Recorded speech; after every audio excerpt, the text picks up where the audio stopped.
to my channel, Bursts of Sunshine. I'm Ashley, and today I'm so excited to share this with you guys. We are going to be doing our very own DIY Hocus Pocus spell book. This is inspired by the spell book used in the movie Hocus Pocus.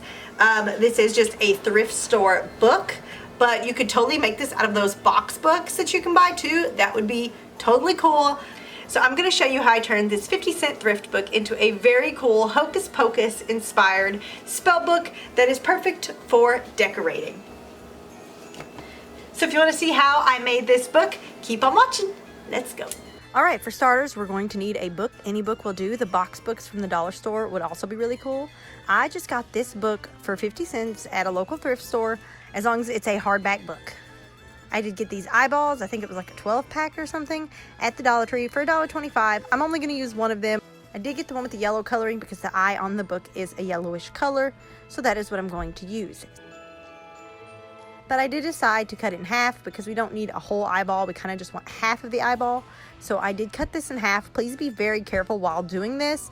I did struggle to get this cut in half, and I used like a hot blade, but an X-Acto knife would probably do it, or like a little saw thing. Just be very careful cutting this open, not to hurt yourself. It does slip and roll easily because it is a ball, so just be careful. I'm going to take some white paint and a small paintbrush, and I'm just going to use this to paint over all of the red veins in the eyes. It makes it look less realistic in my opinion, and although it's not a super realistic eye, that didn't help, so I did decide to cover that up. So now with some hot glue, I'm just going to hot glue my eyeball onto my book. You can glue it wherever you want on your book. Again, these can be completely customizable. You don't even have to make it look like the Hocus Pocus book, but I just kind of tried to eyeball it around the center. So now I'm going to take some Mod Podge and some toilet paper. Don't worry, I'm using the cheap stuff. And I'm just going to put some Mod Podge around my eyeball, and I'm going to try to create the eyelids, the top and bottom eyelids, using some toilet paper. So I kind of sandwiched the toilet paper like hot dog style, and then I just dabbed it with a little more Mod Podge to kind of seal it on there.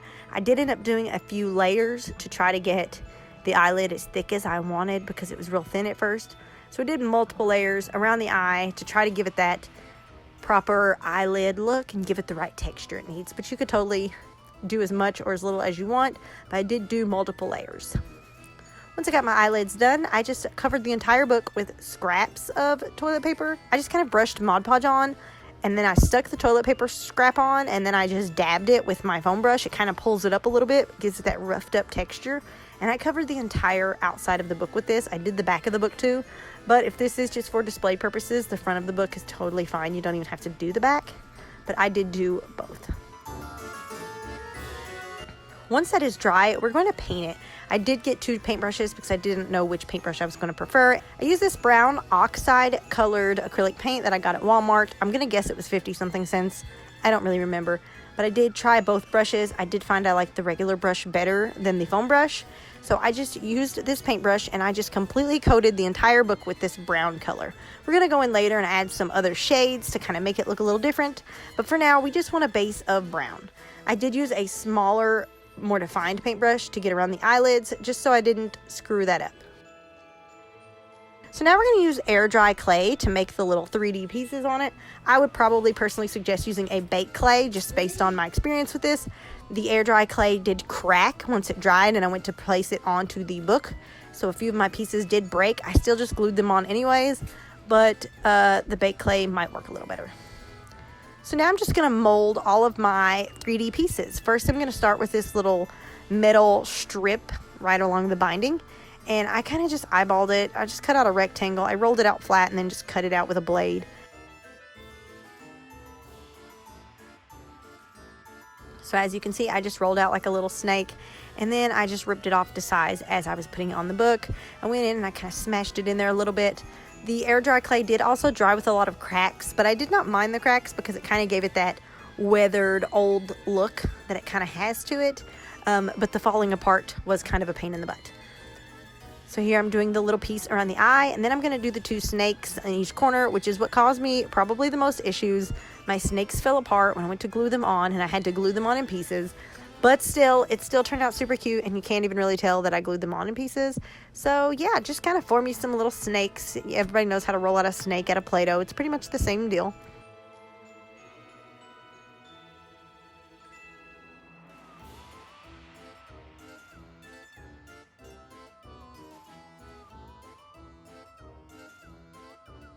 once I have all of them pretty much made, I have this little dowel rod thing. It's like a shish kebab thing. A toothpick would totally work, and I just kind of poked holes all over it to give it that texture that it has. Once these are dry, I did let them sit and dry on the book. I didn't want to handle them anymore. Once these are dry, I did take them off of the book because they did not stick, and then I painted them. I painted all of the clay pieces black. I decided it needed that black with the silver distressed. So in order to achieve that, I'm going to do a base coat of black. It doesn't have to be perfect. I don't even think I fully coated these well, but you get the general idea. I did a base coat of black, and then I'm going to go over it again with the silver.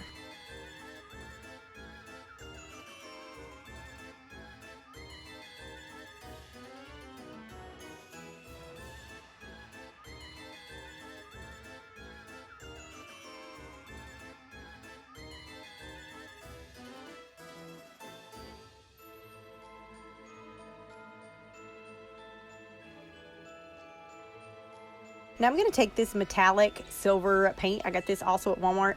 And I'm just kind of roughly going to brush this over top of the black. It's going to look like kind of distressed and streaky. But that's kind of the look I'm going for. We want that rustic silver. The black peeking through kind of helps give it that old silver tarnished kind of look. So I think it turned out super cute this way. So this is just how I did it. You can paint these whatever color you want, obviously. Again, I just roughly painted the silver on. It's not perfect or fully coated at all. You definitely can see the black through it. So now I'm going to attach all of these pieces to my book using hot glue. As you can see, some of my pieces did break apart, like the big rectangle broke apart, and a couple of my snakes ended up breaking apart. But I just hot glued each piece individually, and it still worked. So I just attached all of these into their places where I originally had them planned with the hot glue.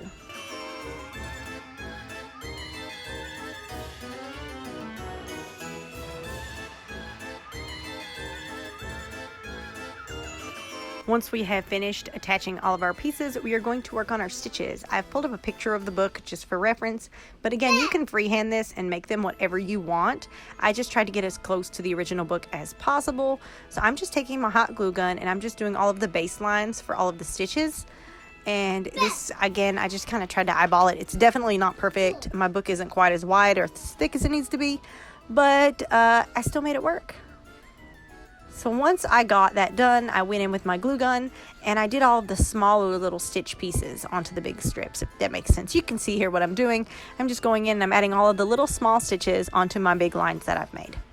Again, I'm doing this all out of hot glue. It gives it that texture and I think it worked out good. So now I'm going to take this Territorial Beige, again, another like cheapo paint from Walmart, and I'm going to use a cotton ball. And this is actually going to be to color the book itself. I wanted to get the book colored before I colored the stitches because I knew that some of this paint was going to accidentally get on the stitches. So I went ahead and just dabbed this all around, trying my best to avoid the stitches. Some of it did get on it, but it doesn't matter because we're going to repaint the stitches anyways. But this is just going to give the book a little more dimension, and also the book looks like it's probably mostly a lighter color. So this is going to kind of give it that old distressed effect. That's kind of the point of the cotton ball, was to get a distressed look. And so I'm just going to dab this all over the book until I feel like it's just got enough of this color. And I'm going to take some more of the brown oxide paint that I used originally to paint the book, and I'm just going to go over the main line of the stitches. I'm not going to do any of the little short lines. I'm doing all of just the big long streaks of the stitches. On the book, that part is a little bit darker, and then the stitches are the lightest color. So I'm just taking this around all of the main lines and painting them all back dark again. Painting with that cotton ball did get some light colors on my stitches, and we want to cover those up. Now I'm going to take a super light color. The color is called Khaki. And I'm taking this khaki color in a small brush, and I'm just going to paint over all of the little individual stitches now. These all were a very light color compared to the rest of it in the picture I looked at. So that's why we're going with this khaki color. I think painting these stitches, this lighter color, really did bring out all of the details and show just how cool and detailed this book really is. So I'm super excited.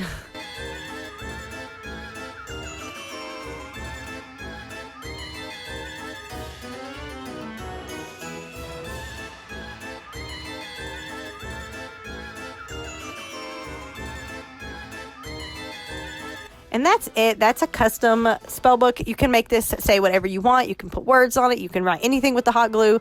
It does not have to be a replica of the Hocus Pocus one. That's just kind of the vibe I was going for. But these are totally customizable.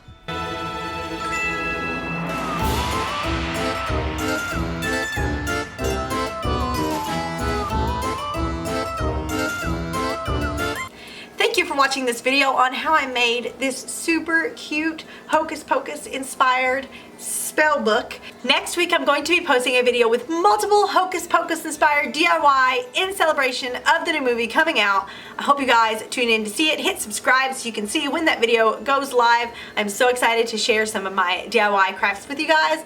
So I will see you guys next week. Bye.